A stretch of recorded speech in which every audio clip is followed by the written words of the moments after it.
Alright, this meeting of the Rogers ISD Board is called to order at 6 p.m. And there is a quorum present for everyone present. If y'all would, please rise and let's leave. Pledge allegiance to the flag of the United States of America and to the republic for which it stands, one nation under God, indivisible, with liberty and justice for all. We doing recognitions first and then public comment or public? We'll do public comment. Alright, is there any public comment? So then we're doing recognitions and celebrations. All right, so we have a couple different groups to celebrate. I think they are outside.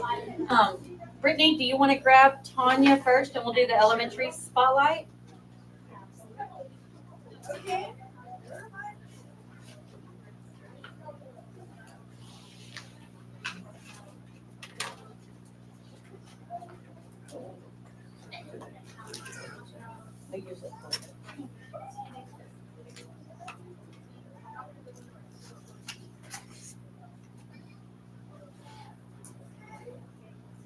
See, I told you I'd let you go first.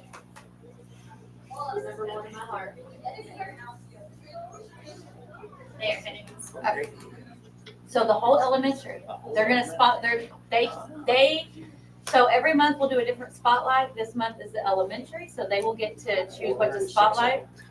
Next month will be the middle school, and Chase is asking y'all to all wear ugly Christmas sweaters for that board meeting. It's an ugly Christmas sweater day. I will. She's not kidding. I'll take flyers. He's gonna make flyers. All right, Dr. Dockery, come on down. Y'all come on in. Oh, you brought a good looking group tonight. Come on down. Pictures. This is our student council, and they'll be speaking to you tonight. All right. Good evening, members of Rogers ISD Board of Trustees. My name is Terry House, and I'm the sponsor of the Elementary Student Council. We have a great group of kiddos, as you can see. And this year, we are really ramping up our efforts this year. We were able to do the Veterans Day and speak and present to everybody. But we're also planning to visit a nursing home at Christmas time and sing carols and make Christmas cards and visit them. So you'll each introduce yourself and tell the grade and who your homework teacher is. Hi, my name is Abigail. I'm in grade 5, and my homeroom teacher is Miss Galvin. Hi, I'm Tinsley, and I'm in grade 5, and my homeroom teacher is Miss Galvin. Hi, I'm Kristen, and my homeroom teacher is Miss Forsyth, and I'm in grade 5. Hi, my name is Adley, and my home.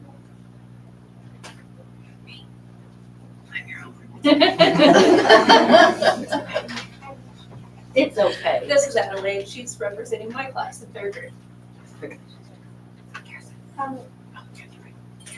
My name is Ace, and I'm in grade 3. My homeroom teacher is Miss Kelly.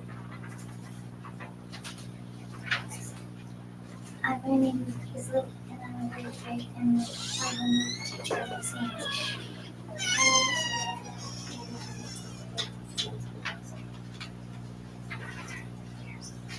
Hello, my name is Garrison. I'm in 4th grade, and I'm representing Miss Kayla. On November 11th, our school celebrated Veterans Day.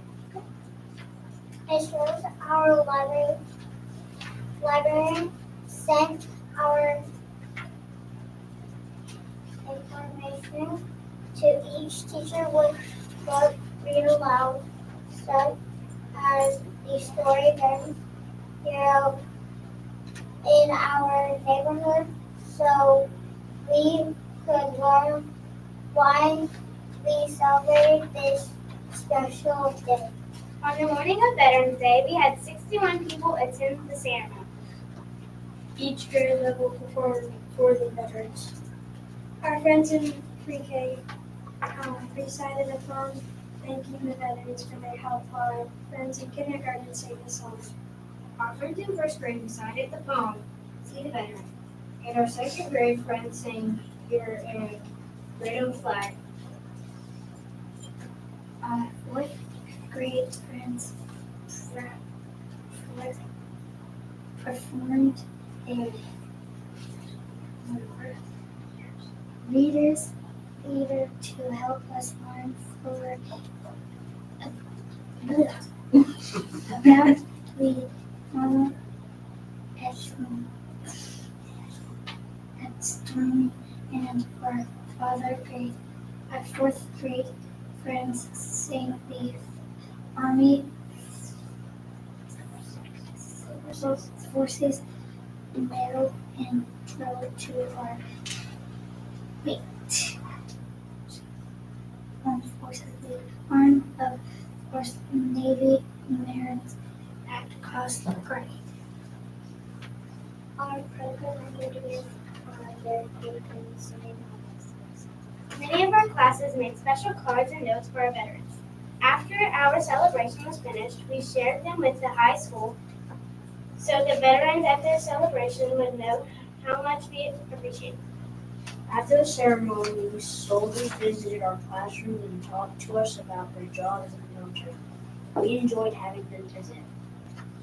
We are proud to represent our school as members of the student council to share with you what we did for Veterans Day. We have lots of fun and other things planned for this year, so stay tuned. Thank you all.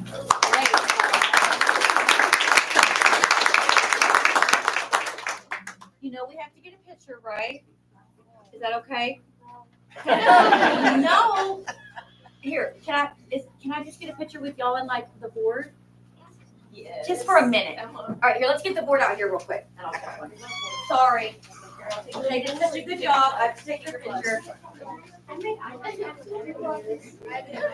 right, y'all come out here. Come on. Come on. Go pick the one that looks the nicest. Go stand next to the one that looks the nicest.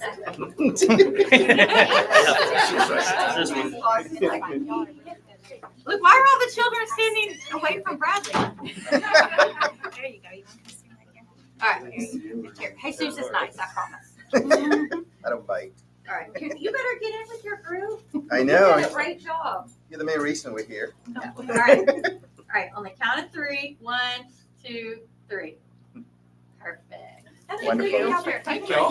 you. Thank you. Thank you so much. Good job. Good job, baby. Hey, you did a great job. You're a speaker. You better not get. Uh-oh. That's what he's hanging around for. All right. So let's see, did we have anybody from 4-H and RFFA that wanted to talk tonight? 4-H is outside. 4-H is outside, perfect. Ready for 4-H? Let's bring 4-H in. It's their time to shine. Their time to shine. Is Pat gonna talk? He's not. 4-H.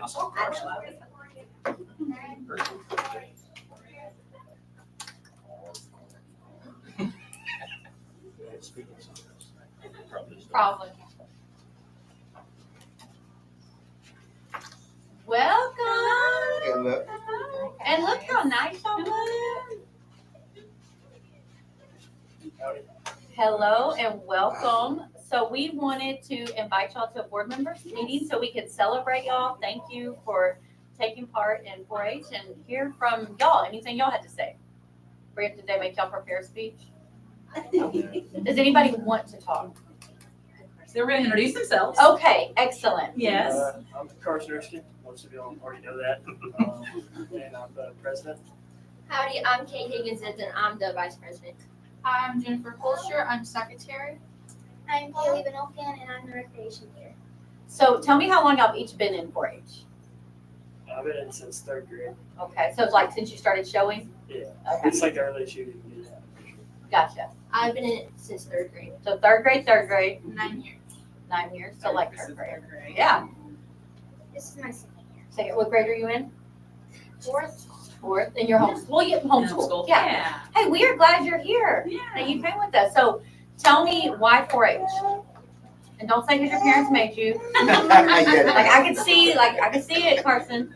You know, FFA, I had the choice between FFA and 4-H, and for me, when I'm looking at scholarships, I think there's just more to offer from 4-H. I mean, I'm trying to go to college, so picking 4-H, getting scholarship money, Where do you want to go? and then Very good. Yeah. Right? I picked 4-H because I've been doing it for a while. My brother did it, and then it's a great learning opportunity to build your foundation on learning on agriculture and getting ready for shows. And then it also is great for scholarships. Very good.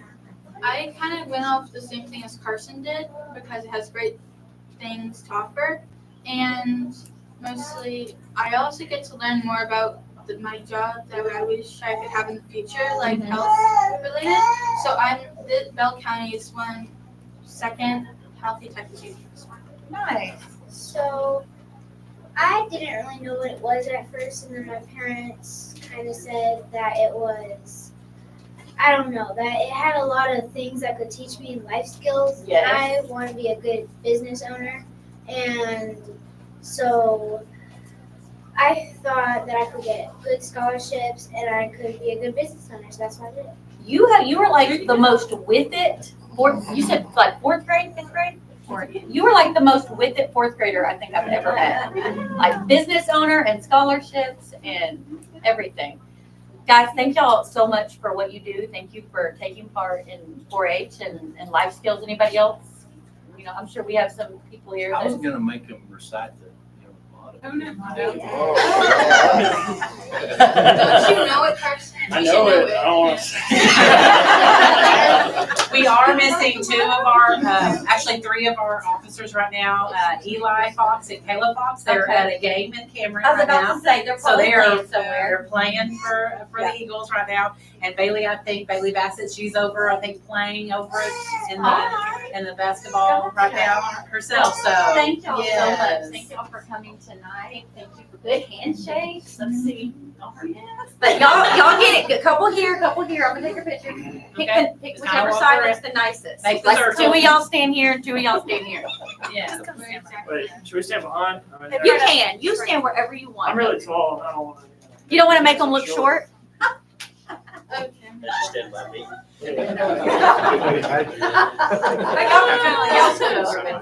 Children decided. Yeah. Here, y'all scoot in more. I changed my mind. I'm allowed. Scooch, scooch, scooch, scooch. All right, are y'all ready? 1, 2, and 3. JP, are you on your tippy toes? Thank y'all so much. Thank y'all for coming, guys. Thank you very much. I know it was brief, but we just, don't trip over my cord. I know it was brief. That one, great. That was good for you. That's our supper. That was a little fruit is coming. And last but not least, our volleyball. Thank you. Look at these guys. We thank you. Thank you. Kate's like, I don't know where to go. Do I know? Thank you.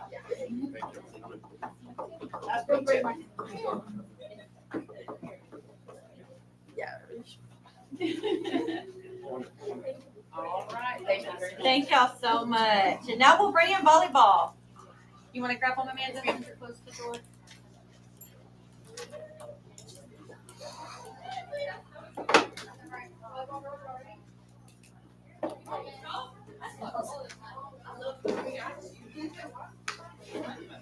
Here they come. Here they come. Yay. Whoa. Y'all look so happy. There you go. There they go. Yes, they're like. So guys, thank y'all for coming tonight. We just wanted to take a minute to celebrate your accomplishments as a team with academic all districts, some of our district recognitions. I'll let Coach Chandler talk, but what I'll say from a superintendent standpoint, y'all had a whole bunch of new this year. You had a new superintendent, a new principal, a new assistant principal, a new volleyball coach, lost a couple of players that have been, a close part of your team for a long time. And I have been incredibly impressed with your ability to show up every week, play hard. The sportsmanship that I saw was impressive, and I'm just proud, very, very proud to be your superintendent. And I know it was a very, very hard year, and I appreciate y'all continuing to show up week after week. But go ahead, Coach. I'll let you talk a little bit. So we have our junior, Kira Gates, junior, Leah Williams, junior, Izzy Stumble, junior, Tessa Cox, senior, Layla Walker, senior, Haley Warner, senior, Julia Jarlick, senior, Ruby Giannis, and our sophomore, Jaden Trevenka. We do have 3 that were not able to make it today. Senior, Cambry Jarlick, senior, Elena Munguia, and senior, Madeline Fox. Pretty excited about how these girls did this year. We ended 5th in district, which was a big deal. Worked real hard to get to that point. We had lots of ups and downs, but our ups outweighed our downs 100%. And the girls worked really hard all season, so it was exciting. So tell me about Academic All-State, right? So through THSCA, which is Texas High School Coaches Association, since I'm a member, I get to nominate my seniors, and it's off of their freshman through junior year. If they have a grade point average of 92 and above, they are able to be placed on different teams. We had all 7 of our seniors actually got placed on a team this year. That's impressive. Great job.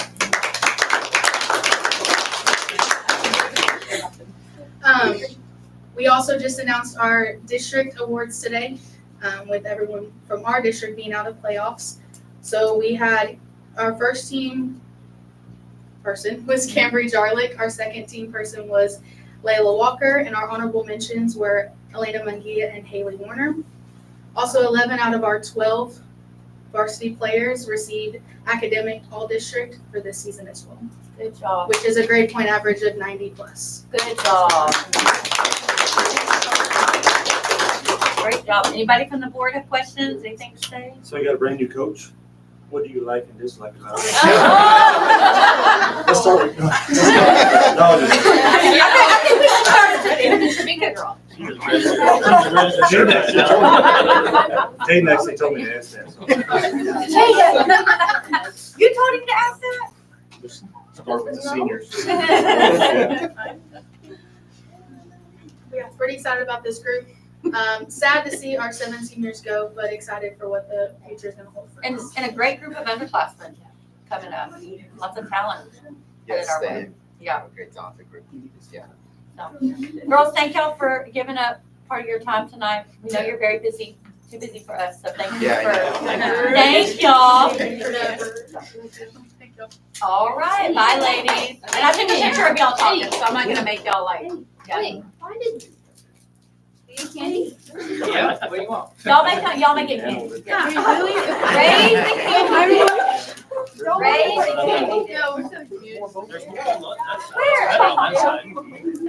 They got all the good stuff over there.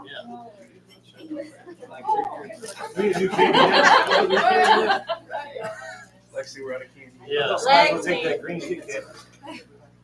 Coach, you want the green Kit Kat? All right, we're gonna jump to the superintendent update. Pretty short and sweet today. We did our awards and celebrations. Update is, our enrollment's about the same. Y'all saw that. Nothing big on the horizon.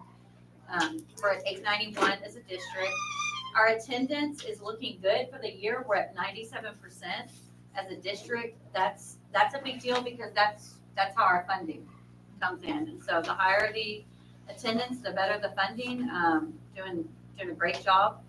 So safety and security updates. So Dr. Dockery has been heading up our safety and security committee. I will let her speak on that, and hopefully when she gives me the look, that is when I will click through the slides. Fine. When you give me the look, I'll click through it. Gotcha. Got it. I do have my notes because there's a lot of information I don't want to, I just did what you link to gave the me. wrong ones. Okay. It's okay. You want to talk from memory? You can just talk from memory. I can. I mean, it'll go through most of them, but it's going to give you more than probably what you need up there. And what this is an example of what she uses for the committee meetings. When she holds meetings, she does the quorum, the comments, and information That's actually where we're items? gonna start right Okay, there. so we'll start right here. So what we did is we had a meeting. We've had 2 meetings so far. We had the summer meeting and then we had a fall meeting. And at those meetings, these are some of the things that we've talked through. So we start with our facilities report. Jason goes through, talks about how all the buildings are as far as security updates. And then we talked about the emergency operations plan that had to be reviewed through Region 12. We're very excited to tell you that it was approved through Region 12 and is now on to the Texas School Safety Committee. The next part this year was an addition to that called the Cybersecurity Annex. This is something brand new across the state. And so there was one piece of feedback that they gave us that they wanted us to put the date that Glenn Kennard, our security person, had been trained on a certain thing, and state put that out well after we had already submitted our plan. So that was not a ding on us, it was a ding on them. And so as soon as that comes back, we'll get that updated and everything should be approved from there. All right, wink. All right, and so this is something that we discussed at our meeting, and this is something that we would like to bring forward as a committee. There is a recommendation being brought forward from the Safety and Security Committee that we will close and latch our doors in our district. So this is important because of the safety intruder audit detection that I'm going to talk to you about in just a minute. But right now, we don't have a board policy that says whether our doors have to be locked and closed or locked and open. And so as a committee, the committee decided unanimously to recommend to you that you come back and bring forward a policy that would say that we would lock and latch our doors, not necessarily that they had to always be closed. But as long as the door was locked. As long as it was locked. So that gives a little bit of flexibility. Okay, and so this is the intruder detection audit, and this is something that happens to every campus once a year. And so it's done in phases. The first phase, the inspector comes and they are going to try to come in 3 different doors and see if their exterior doors are locked. If they're locked, then that's great, we've passed phase 1. Then they come in and they are going to come into the front office and they're going to see if we stop them and ask them to sign in before they gain access into the building. At that point, they're going to ask to see our classroom doors if we had a policy that said classroom doors were locked. We do not have such a policy, so that would be something we don't do here. The next thing is that they're going to look at our exterior door sweep documentation, and that is something that our SROs keep for us, and we document that. They come by and they check every door, and then we upload that into the Texas system, which is called Sentinel. And so for us, that will be very easy for them. They're just going to see green check marks all the way because we've already submitted everything. So we're actually ahead of the game in how we are showing that documentation to them.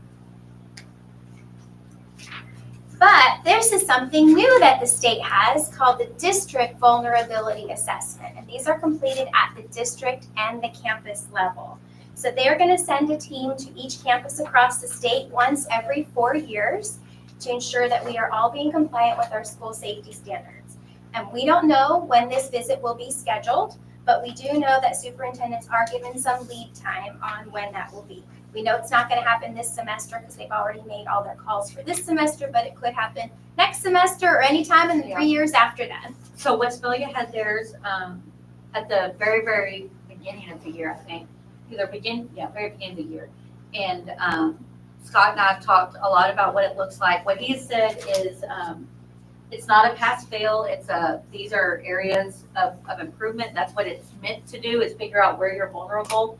And they are very, very easy to work with. As long as you have a plan and you're responsive, and they're very, very, very easy to work with. So when we first found out, I was a little like this, and Westvalia's gone through it and said it was good. So I feel like if they feel comfortable, we are certainly comfortable. All right, so as a safety committee, working with our school resource officers, I recently conducted a self-assessment on those items that are going to be on the District Vulnerability Committee, audit. And so we found that we are doing some things really well across our district. The fact that we have an ongoing safety committee that is meeting and talking about these things is definitely a strength that we have. But there are a few things that we do need to be aware of in the district that could be findings in the future. And so that's what you're going to see in just a minute. So you're going to see a slide for a good cause exemption right here. In particular, some of the buildings in our areas require a good cause exemption in order to document that we are doing our best to be fully compliant with safety. One such area that we've noticed is the field house. And the field house has these rolling doors, which leave the facility vulnerable, according to the state, to an intruder. However, the risk of heat injury to our students, because we don't have air conditioning in that facility, is higher than the risk of an intruder, we believe. And so we have to kind of balance that risk management piece of what do we do versus what does the state say is most efficient for us. Another area that's like that is the turf room, which leaves the doors open as well. So our recommendation to the board is that we develop an alternative performance standard, which I kind of bolded right there for you to see. That is an option that we have. And so in consultation with Region 12, we reached out to TEA, and we would recommend that the board adopt a good cause waiver, require active monitoring of the open airways, and we've talked about that with Coach Roten. But we'd also want to include an RFQ to show that we are trying in good faith to correct this deficiency. So this is something that I would recommend that the board consider what they would like to take action on that in a future board meeting. And this is something we take to the policy committee, and really probably should go through both, right? Both committees, facilities and policy. But just wanted Tanya to speak on it before I brought it to you. And so the next step then is to do the same district vulnerability assessment at the campus level. And so it's looking at those same items, but looking further at training. What have we done as far as stop the bleed kind of training and all those things at the campus level? All right, so one of the biggest challenges that we have noticed is that our campuses do not currently meet the requirements for the SPAT and 911. So legally, each classroom is required to have silent panic alert technology. Jason and his team has been placing these buttons in classrooms all across the district, and our staff members have been trained on how to use them. For the classrooms that do not have a button, there are a few options that I want to make you aware of. One way that we can meet this requirement is for the board to approve a policy for personal cell phones to be used, which would require staff members to install the software on their personal phones. There is a concern that this could cause us to have to pay a stipend for cell phones, and so that's just something that as a board you guys are going to have to consider in the future. Another way is to require that staff members access the SPAT technology through their district-provided laptop, and finally, to continue to install those panic buttons throughout the district. So there are multiple ways that we can meet this requirement. How many rooms do we have that don't have that SPAT button right now? I believe That are we're like instructional rooms. very few. I don't have the exact number off the top of my head, but there are very few. We're It's like our talking gym is- mostly athletic. Yes, like our athletic areas, but most other, Most, what you think of classroom areas. our classroom areas are good. It's more of like our gym, our athletic areas. Yes. And that's because they have changed what they're Yes. talking about in the glossary of what is instructional. You know, if it's a classroom and a class meets there, then now they're saying you have to have it. 2 years ago, we would have been in compliance. Correct. Gotcha. The challenge with, I sorry, was going to tell you on the cellular phones, the service, you said to pay a stipend to have it on their phones, but if providing the service through our Wi-Fi access, there shouldn't be any stipend using their cellular service. Because one, I don't think we have enough Yeah, service inside anyways. We need to have the Wi-Fi to provide that service. That's something that we can talk to Yeah. our technology.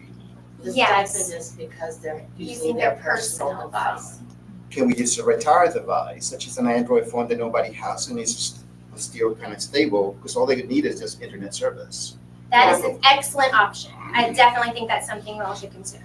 Okay. The next because one, we could just put it in those rooms that don't have it. the next That's one. a great idea. Yeah, that's a smart idea. The challenge to the 911 system is that it can't be the same device as the silent panic alert technology. And so that's something that was just announced in February, which is long after districts such as ours and all the ones that we've checked in with around us had already started installing these panic buttons. So when we came to this conclusion, we had a big powwow at that point and we started trying to work through this. The cost of the cabling required to install the phones in areas such as the gym is going to be very prohibitive. I've been given estimates of about $15,000 to $20,000 just for that cabling. So That's if for we, one area. yes. And if we were audited in the near future, this would be an area that we would have a finding in on the report. So we have several areas that have a button and no phone and vice versa, but we're continuing to work through those things. I do think that's a great option to look at though. Glenn and Jason are very actively working to get this area into compliance. And we're responsible for the funding for this that the state's mandating? Yes. Just check. Travis. Unfunded mandates. No? Yeah. Unfunded mandates. Do you have any other questions for me? Great job. Sorry to be the bearer of bad news. No, you know what? And I'll say, you say bearer of bad news. We are farther along than most districts our size. Yes. You know, Jason did a good job of getting what could be put in, and, you know, the expectations are changing so quickly that I think our team's done a great job of doing exactly what they need to do. What are the buttons? Are they like the old buttons that used to be like on the wall for an intercom or something? It does look very similar to that. So the ones that we have, you can imagine, kind of oblong white, and then there's a black button in the center. The kids, when they came back on the first day of school, all thought it was a doorbell. And so we had to really spend time in classrooms, I don't know about secondary, but at elementary, really training kids. Of, It's like the not a biggest doorbell, doorbell do ever. not push this button. So, financial update, Tracy? Financial update, we are really where we should be, as far as our spending goes in the budget. Usually about, the end of October, you should be about 16.7%. We're just a little above that, 16.9, which is not bad because we paid all of our property insurances and everything. There was a lot of expenses that were paid upfront. So being at that percentage is not bad at all. As far as our cash position, we're doing pretty good. We're still earning, but you know, either at or above, just a little bit, 5%. So we're hanging in there. If you have any questions, let me know. I know you have some extra pages in there. I'm sorry about that. I pulled the wrong summary board report, but you're still getting the information. It's just several pages instead of the one. I like it. I like it. So while they're looking, I'll talk about district and community engagement. We've had a lot of great things going on with the community. I can always tell by how much we've done when I start getting pictures together for the board update, when I realize how many pictures are in my phone from how many events we've had going on. These are just a few. You know, we've worked with our balanced scorecard, and you'll see some of that in a minute. Brought in our district learning team where we had, you know, principals, assistant principals, directors, coordinators, you know, kind of what we did this summer. We started digging into balanced scorecard, took some of their feedback. Then we took the balanced scorecard to our Legacy Leader Academy and had those educators sit and give their feedback. And we really focused on the retention, recruitment, and professional development piece, getting an idea from our teachers of how we improve that. You know, what does that look like from a district standpoint? That was our Legacy Leaders. PTO has their turkey trot. We've got Project Hope going on, giving out some Thanksgiving baskets to the community. You know, lots of senior celebrations. We had our I said CTE, but our LDE showcase where we came, you know, let parents come in and see what was happening with our LDE. So lots of great things happening there. Our strategic planning, balanced scorecard, we're continuing to work on that with DLT, our Legacy Leaders, with the principals. When I come to you in December and we talk about what superintendent evaluation looks like, this will be one of the options I give you, little tweaks, but basically the pillars, right? How am I meeting, you know, the needs of the district with these things that we've said are important, with these things we've said are important, so on, so forth, along with evidence. Talked about that last time. That's about it for the update today. I knew Tanya had her safety and I didn't want to go too deep so she could have time for that. Our launch, You Change the World by Being Yourself. That's a good launch to our seniors who are getting ready to go out about halfway through their senior year. So that's all I got, Mr. President. We can, I guess, go to action items. I guess it is. That's that. All right, we'll proceed to action items. The first is compensation plan amendment. I think y'all did that. Pretty cool. It's looking somewhere else. Tracy, anything, you got any questions for Tracy? Who's only the one piece, right, Tracy? It's just Yes. the ones that, the different colored ones that were, yeah. And it's basically just the one that's highlighted in yellow. Just The the other bright one's yellow is higher. the only change. That's the only change. It's That's the only increase. change. Oh, okay. All right. Do I have a motion to, or do you want to talk about it? If not, Oh, I was just gonna say, so just the wording of it is just gonna be called employee incentive? It's gonna be an increase. Okay. Yes. So if you I was look just- on the back side of that form, the highlighted is actually changed. I see, yes, thank you.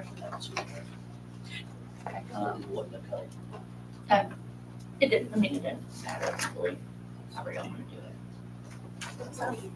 it. Should be really excited about it. increasing the employee incentive.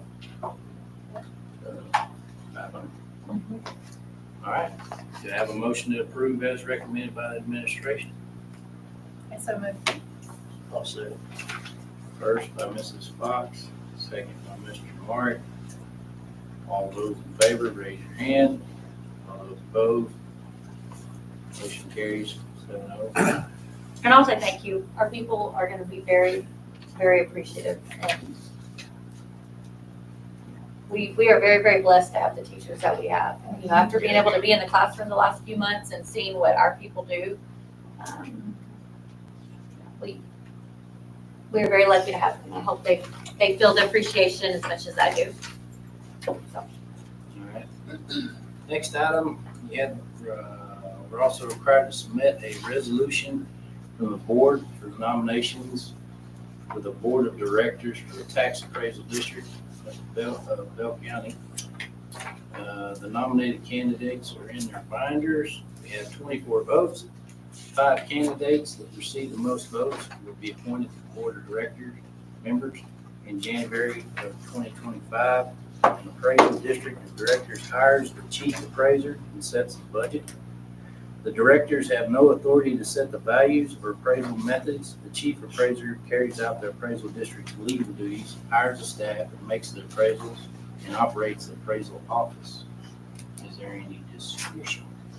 I believe there's a handful of people on here. And y'all have 24 votes, and you can put those votes however you want. You can split them.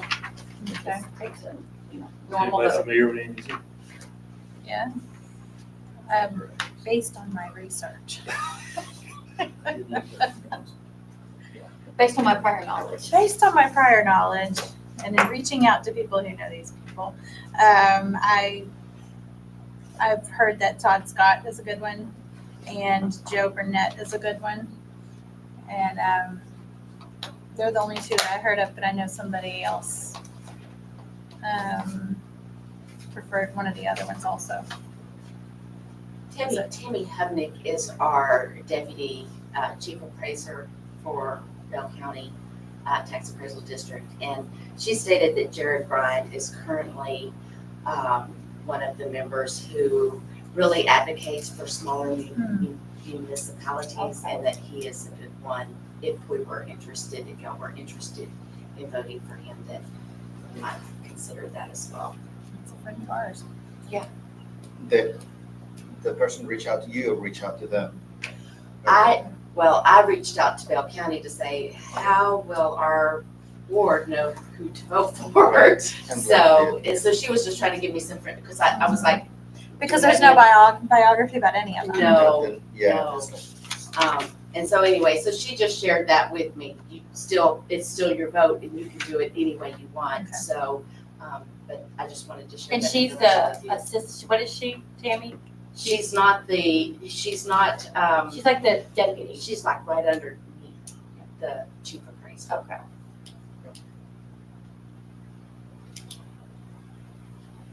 So it's just I just would recommend that maybe if y'all are okay with it, splitting the votes evenly among those 3. 8 apiece. Mm-hmm. Motion in a second. So I Who make wants a to make motion, that motion? make a motion to split the votes between Joe Burnett, Todd Scott, and Jared Bryan, divided by equally the 24. So it's among those 3 candidates. All right, we have a motion by Mr. Mejia, there's a second. Green. All those in favor, raise your hand. All those opposed, motion carries 7-0. Be 8, and 8. How do you get 24 votes? Electoral college. Yeah, basically the size. Like, they give you this long list and every district is awarded so many votes based on the size of the district. Did I say that the right way? Based on percentage, yes. Because that little sample ballot, does that say Hutto? That was just what they gave us, Yeah, that's as a sample. Yeah. Like, so like, but like 240. would have Oh, yeah, like hundreds of votes. or something Yes. like that, since we have 24. yes, I can show it. I'll send it to y'all. Hutto has 240. Yeah, just see how many Just everybody like has. a sample. But then like other places only have like 8 votes. So, Now, on Other the not in all consent county. agenda, we have a chance to consider and review the minutes from the regular meeting on October 14th, as well as the budget amendment. Does anyone have any questions?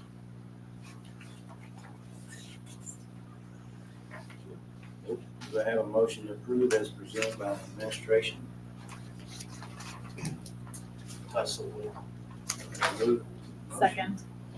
Motion by Mr. Marks, second by Mrs. Fox. All those in favor? All those opposed? Motion carries 7-0.